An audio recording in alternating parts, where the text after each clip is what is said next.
Sugar patients చపాతీలోకి కాకుండా సంతృప్తిగా రైస్ కూడా తినవచ్చు. Doctor rice, sugar free rice, doctor rice, diabetic rice, sugar పెంచని బియ్యం, డాక్టర్ రైస్. ఆశీర్వాద్ కోనసీమ జిల్లా అమలాపురంలో శ్రీకృష్ణ వెంకటేశ్వర దేవాలయానికి దేవాలయం.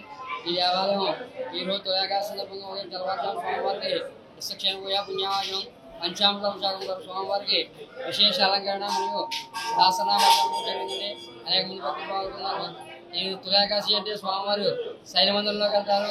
ఈ రోజు స్వామివారు శైలమందిరంలోకి వెళ్ళి మళ్ళీ కార్తీక శుద్ధ ద్వాదశి నాడు సైన్ నుంచి బయటకు వస్తారు స్వామి. ఈ లోకం మనకి లిప్తకాలం, దీనికి స్వామివారికి ఇది లిప్తకాలము. ఈ లిప్తకాలం దక్షిణాయ పుణ్యకాలం వస్తుంది.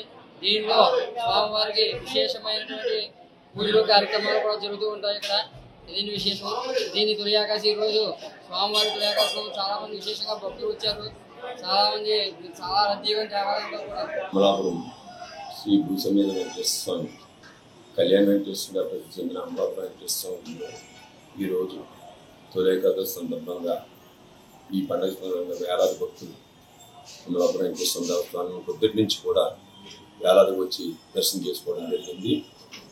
ఈ రోజు ఒక పవిత్రత ఏంటంటే ఆషాఢ మాసం వచ్చే తొలి ఏకాదశి నుంచి విష్ణువునికి అంటే శ్రీవారికి పూజా కార్యక్రమాలు స్టార్ట్ అవుతాయి. ఈ రోజు నుంచే హిందువులందరికీ ఇదే ఫస్ట్ పండగ భావించి ఈ రోజు నుంచి ప్రతి పండగ చేసుకుంటూ పోతారు.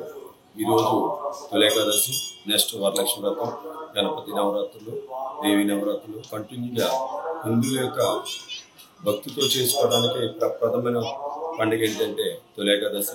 అది ఆషాఢ మాసంలో వస్తుంది. భక్తులందరూ భక్తి శ్రద్ధలతో దేవుని దర్శనం చేసుకుని వాళ్ళ యొక్క దేవుని మీద ఉన్న అపారమైన భక్తిని చాటడానికి పొద్దు నుంచి కూడా తెల్లజాము 4 గంటల నుంచి కూడా కంటిన్యూగా భక్తులు వస్తూ ఉన్నారు. ఈ టైంలో కూడా భక్తులతో గుడి కలకలలాడుతుందంటే ఇందులో కూడా ఎటువంటి అసౌకర్యం లేకుండా అన్ని ఏర్పాట్లు చేయడం జరిగింది. అలాగే భవిష్యత్తులో కూడా ఈ గుడిలో జరిగే పెళ్లిళ్ళకి కొంతమంది ఇబ్బందులు పడటం జరుగుతుంది. అది కూడా లేకుండా సరైన నిర్ణయం ఎమ్మెల్యే గారు తీసుకుంటారని చెప్పడం జరిగింది. అలాగే కళ్యాణ మండపాన్ని కూడా డిస్మాంటిల్ చేసి 4 కోట్లతో అందంగా నిర్మించడానికి ఎమ్మెల్యే గారు అన్ని కార్యక్రమాలను చేపట్టడం జరుగుతుంది. మెట్ల రామబాబు గారు, అల్లాడి స్వామినాయుడు గారు వీళ్ళందరూ వచ్చి ఈ గుడి అభివృద్ధికి ఏం చేయాలన్నది నిన్న ప్రణాళిక కూడా సిద్ధం చేయడం జరుగుతుంది.